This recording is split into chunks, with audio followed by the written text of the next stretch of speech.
Hello guys! So, karon is nag-workout ko guys. Nibalik ko og workout. Taod-taod ang kong nahunong more than 1 year na. So, grabe jud ang pagsaka sa ato ang timbang no. And makakuyaw na jud siya. Tanawa ra pud ako na jud kay tubo ang atong mga kalawasan ring nakita. So, mao na naka-decide ko nga mag-workout og balik. So, karon akong starting weight is 70 na jud, makagool Ginoo ko. So, muna siya akong gibuhat guys. Before nila ko siya gibuhat nga workout, nag-zumba ko for 30 minutes. And then after 30 minutes, muna siya nag-ani ko nga workout, nila pa ko ilain katong kuan sa tong basta na ato siya ako abot na i-upload dere.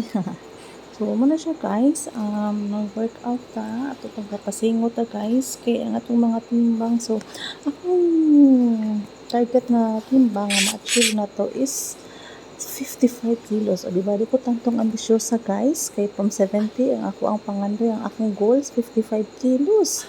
Ambisyosa giday. Pero kaya na lagi rin na to, promise. Kaya na rin na to guys. Be consistent. Sabi nga nila.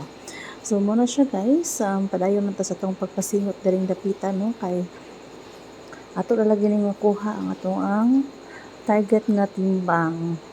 Hopefully, after 6 months, o diba, sakto ra ng 6 months, 6 months, ma-achieve na to ang ato ang target nga timbang. So, muna ato ang goal, guys. After 6 months, atong ma-achieve ang atong mga timbang. So, ano siya, ano siya, guys, laban lang, taan nila lapita, no? So, ako nag-record na ako sa akong voice, kay nagkuhan ko music, di copyright sa YouTube. O, diba?